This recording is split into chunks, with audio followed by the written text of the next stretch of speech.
ये lesson number 6 the crisis of democratic order, लोकतांत्रिक व्यवस्था पर संकट। इसमें 12th क्लास के लिए है। इसमें हम पढ़ रहे थे गुजरात और बिहार के आंदोलन। सबसे पहले गुजरात और बिहार में आंदोलन हुए, छात्रों ने आंदोलन किए। वहां पर कांग्रेसी सरकार थी, तो वहां पर जो दूसरे दल थे वो चाहते थे कि यहाँ पर जल्दी से चुनाव हो और चुनाव में जल्दी से जनता इनको सबक सिखाए कांग्रेस को। तो in March 1974 students came together in Bihar to protest against rising prices. 1974 में स्टूडेंट इकट्ठे होकर बिहार में विरोध किया जो राइजिंग प्राइसेज थे। फूड स्कार्सिटी थी, भोजन की कमी थी, अनएम्प्लॉयमेंट था, बेरोजगारी थी एंड करप्शन था। After a point they invited Jayaprakash Narayan who had given up active politics. उसने छोड़ चुका था जो अपनी सक्रिय राजनीति थी। And was involve in social work to lead the students movement. उसने अब क्या था, वो सामाजिक कार्यों में शामिल हो चुका था। To lead the students movement, क्या करने के लिए, छात्रों का नेतृत्व करने के लिए, जो छात्र आंदोलन था। ही एक्सपेक्टेड, उसने स्वीकार किया, on the condition that the movement will remain non violent and will not limit itself to Bihar, कि जो ये आंदोलन होगा ये अहिंसक होगा और ये बिहार के बाहर तक भी चलेगा, ये केवल बिहार तक सीमित नहीं रहेगा। इसमें thus the students movement assumed A political character and had national appeal. इसलिए विद्यार्थियों ने क्या किया, आंदोलन को एक राजनीतिक चरित्र प्रदान किया। एंड हैड नेशनल अपील, और एक राष्ट्रीय अपील की। People from all walks of life now entered the movement, जो सभी उससे थे लोग वो इससे जुड़ गए। Jayaprakash Narayan demanded the dismissal of the Congress government in Bihar. Jayaprakash Narayan ने मांग की कि कांग्रेस की सरकार को डिसमिस किया जाए। And gave a call for total revolution in the social, economic and political sectors. Jayaprakash Narayan ने और कहा कि वही सामाजिक, आर्थिक और राजनीतिक क्षेत्र में क्या किया जाए, कि इसके अंदर एक मांग की, टोटल रिवोल्यूशन की, भाई संपूर्ण क्रांति की मांग की। इसमें establish what he considered to be true democracy. उसने कहा कि तभी सच्चा लोकतंत्र को समझा जा सकता है। A series of bandhs, gheraos and strikes were organized. भाई ये सब कार्य किए गए, बंद किए गए, घेरे डाले गए, स्ट्राइक की गई। ऑर्गेनाइज्ड इन प्रोटेस्ट, किसके विरोध में, against the Bihar movement government, Bihar सरकार के विरोध में। The government however refused to resign, सरकार ने क्या कर दिया, इनकार कर दिया था टू रिजाइन करने से, छोड़ने से। The movement was beginning to influence national politics, जो आंदोलन था वो शुरुआत में प्रभावित था राष्ट्रीय राजनीति से। Jayaprakash Narayan wanted to separate the Bihar movement to other parts of the country. Alongside the agitation led by Jayaprakash Narayan, the employees of the railways gave a call for a national wide strike.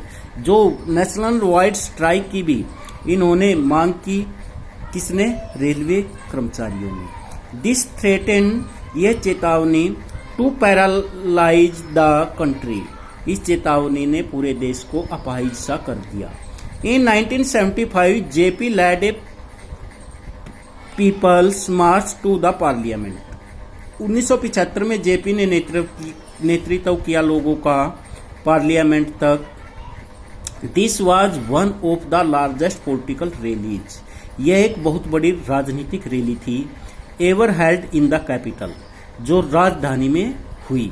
He was now supported, उसने अब support किया, by the non Congress opposition parties like the Bharatiya Jansangh, the Congress O, Bharatiya Lokdal, the socialist party and others.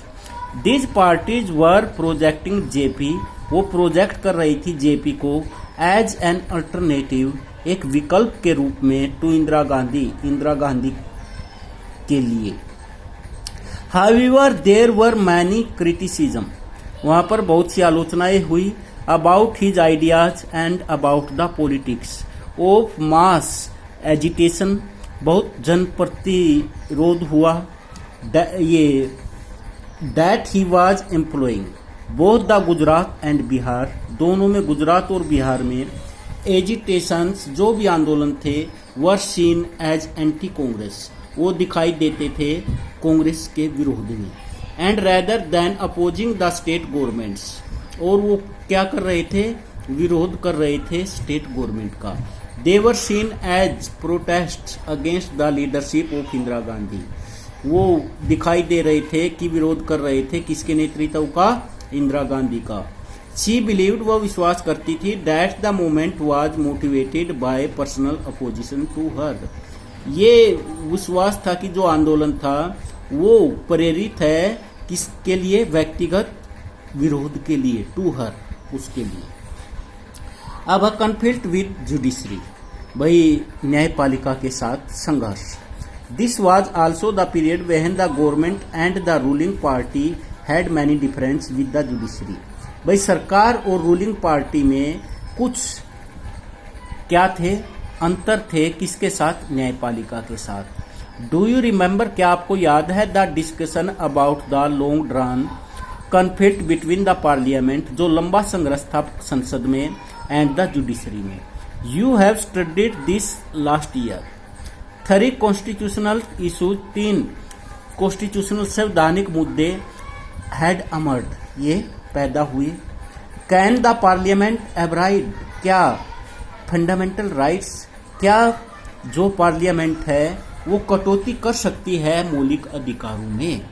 The supreme court said it can not, supreme court ने कहा कि ऐसा नहीं कर सकती। Secondly, can the parliament curtail, क्या काट छाट कर सकती है the right to property by making an amendment, जिसके लिए जो परिवर्तन किया जाए। Again the court said the parliament can not amend the constitution in such a manner that rights are curtailed, की कटौती की जाए। मौलिक अधिकारों में इस तरह काम नहीं कर सकती कि मौलिक अधिकारों में कटौती की जाए। थर्डली, द पार्लियामेंट अमेंडेड, जो पार्लियामेंट है चेंज कर सकती है द कॉन्स्टिट्यूशन, संविधान में, सेइंग दैट, ये कहकर, इट कैन अवॉइड, की इसमें क्या किया जाए, कमी की जाए फंडामेंटल राइट्स में, फॉर गिविंग इफेक्ट, ताकि क्या प्रभावपूर्ण बना जाए, टू डायरेक्टिव प्रिंसिपल्स, नीति निर्देशक सिद्धांतों को, कि भाई इसमें कटौती करके नीति निर्देशक सिद्धांतों को प्रभावपूर्ण बनाया जाए।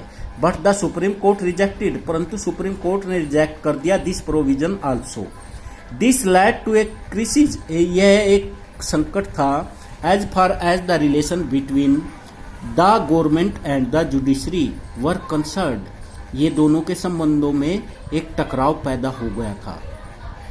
यू मे रिमेंबर, आपको याद होगा शायद, दैट द क्राइसिस कल्टिमेटेड, इसमें क्या किया गया, ये क्यूलमिनेटेड का अर्थ चरम सीमा तक पहुंच गया, in the famous Kesavananda Bharati case में। In this case the court gave a decision that there are some basic features of the constitution that the parliament amend this features, कि पार्लियामेंट कैन नॉट अमेंड, कि parliament इसमें परिवर्तन नहीं कर सकती features में, इन जो भी संविधान में मौलिक अधिकारों के दे रखे उनमें कोई परिवर्तन नहीं कर सकती। टू डेवलपमेंट फर्दर एडिड, 2 आगे और जोड़े गए, टेंशन बिटवीन द, मुद्दे जोड़े गए, जुडिशरी एंड एग्जीक्यूटिव, जो न्यायपालिका और कार्यपालिका के बीच में थे। Immediately after the supreme Court, तुरंत सुप्रीम कोर्ट का decision in 1973 in the Kesavananda Bharati case, a vacancy arose, एक ऐसी स्थिति पैदा हो गई for the post of chief justice of India, जो चीफ जस्टिस भारत के लिए थी। It had been a practice to appoint the senior most जज of the supreme Court as the chief justice, जो सीनियर मोस्ट जज होता था उसको सुप्रीम कोर्ट का मुख्य न्यायाधीश नियुक्त किया जाता था। But in 1973 the government set aside, परंतु सरकार ने क्या कर दिया, इसके बारे में अनदेखिया, असाइड कर दिया इसको। द सीनियरिटी ऑफ 3 जजेस and appointed justice A.N. Ray, as the chief justice of India. A N Ray को चीफ जस्टिस नियुक्त कर दिया।